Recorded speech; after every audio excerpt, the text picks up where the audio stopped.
ఈరోజు నేను చెప్పబోయే కథ ఒక వ్యక్తి గురించి కాదు. ఇది దాచిపెట్టిన నిజాలు, బాధపడిన అమ్మాయిలు, ఇంకా బయటికి రాని సీక్రెట్స్ గురించి. అమెరికాలో ఒక బిలియనియర్ జైలులో చనిపోయాడు. కానీ అతని చుట్టూ ఉన్న నిజాలు ఇప్పటికీ అలైవ్గానే ఉన్నాయి. ఈ కథే Epstein files.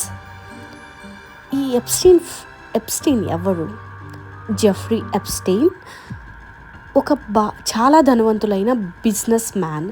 Private jets, luxury houses, powerful connections అన్నీ ఉన్నాయి. అతను రాజకీయ నాయకులు, సెలబ్రిటీలు, పెద్ద బిజినెస్ పీపుల్తో క్లోజ్గా ఉండేవాడు. కానీ అతని పేరు ప్రపంచానికి తెలిసింది డబ్బు వల్ల మాత్రం కాదు, చేసిన నేరాల వల్ల. అతను అమ్మాయిలతో ఏం చేశాడు? ఎప్స్టీన్ ఎక్కువగా టార్గెట్ చేసిన వారు అండర్ ఏజ్ గర్ల్స్. వాళ్ళకు ముందుగా సింపుల్ వర్క్ అని చెప్పేవాడు. Somewhere told massage job, easy money. అర్థమైందా? He used to say girls somewhere told massage job and easy money. కానీ అక్కడికి వెళ్ళాక థింగ్స్ క్రాస్ లిమిట్స్. డబ్బు, గిఫ్ట్స్, ప్రామిసెస్ వాడి వాళ్ళను సైలెన్స్ చేయడం జరిగింది. ఇది ఒక్కసారి జరిగిన విషయం కాదు. ఇయర్స్ పాటు సేమ్ ప్యాటర్న్ రిపీట్ అయ్యింది. ఒక అమ్మాయిని వాడి మరొక అమ్మాయిని తీసుకురావడం ఇలా ఒక సిస్టంలా మారిపోయింది. అమ్మాయిలు ఎందుకు బయటికి రాలేదు? చాలామంది భయపడ్డారు. He was very powerful. అందుకే కొంతమందిని బెదిరించారు, కొంతమందిని డబ్బులు ఇచ్చి మౌనంగా పాటించమన్నారు. అందుకే చాలా సంవత్సరాల పాటు ఈ నిజం బయటికి రాలేదు. మరి ఈ విషయం ఎలా బయటపడింది? ట్రూత్ ఒక్క రోజులో బయటికి రాలేదు. మొదట ఒక బాధితురాలు ధైర్యంగా మాట్లాడింది, then another girl, then more. So journalist investigation మొదలుపెట్టారు. ఓల్డ్ కేసెస్ మళ్ళీ ఓపెన్ అయ్యాయి. అప్పుడు అందరికీ అర్థమైంది, ఇది స్మాల్ క్రైమ్ కాదు, ఇది ఒక నెట్వర్క్. సో ఎప్స్టీన్ ఫైల్స్ అంటే ఏంటి? ఇన్వెస్టిగేషన్ సమయంలో court documents, emails, flight logs, victim statements అన్నీ కలెక్ట్ చేశారు. ఈ డాక్యుమెంట్స్ అన్నిటినీ పీపుల్ ఈ ఎప్స్టీన్ ఫైల్స్ అని పిలుస్తున్నారు.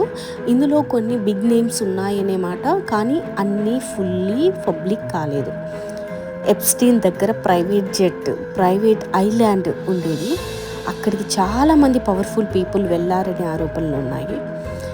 ఇక్కడ ఇంపార్టెంట్ థింగ్, పేరు ఉండటం అంటే గిల్టీ అనేది కాదు, but people are asking why secrecy. So 2019లో ఎప్స్టీన్ను మళ్ళీ అరెస్ట్ చేశారు. People expected a big trial. బాధితులు ఆశపడ్డారు జస్టిస్ వస్తుందని. కానీ అకస్మాత్తుగా ఎప్స్టీన్ జైల్లో మృతి చెందాడు. Official report suicide. కానీ కెమెరాస్ పనిచేయలేదు, గార్డ్స్ నిద్రలో ఉన్నారు. అందుకే ఇప్పటికీ ప్రశ్నలు.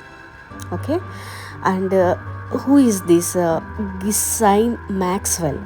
సో ఎప్స్టీన్కి ఒంటరిగా పనిచేయలేదు. అమ్మాయిల్ని తీసుకురావడంలో ఆమె పాత్ర ఉందని కోర్టు తేల్చింది. ఆమెకు శిక్ష పడింది. ఎందుకు ఇప్పటికీ ఈ కేసు వైరల్ అంటే, ఎప్స్టీన్ చనిపోయిన క్వశ్చన్స్ ఇంకా చనిపోలేదు. ఎవరెవరు అతన్ని కాపాడారు? ఎందుకు కొన్ని పేర్లు ఇంకా బయటికి రాలేదు? పూర్తి నిజం ఎప్పుడు తెలుస్తుంది? సో ఈ కథ క్యూరియాసిటీ కోసం కాదు, ఇది జస్టిస్ కోసం. ఎప్స్టీన్ పోయాడు, కానీ బాధితుల ప్రశ్నలు ఇంకా ఉన్నాయి. Until full truth comes out, the story will not end. Thank you so much for watching my videos. If you like it, please subscribe to my channel and please forward this video to your friends. Thank you so much, guys.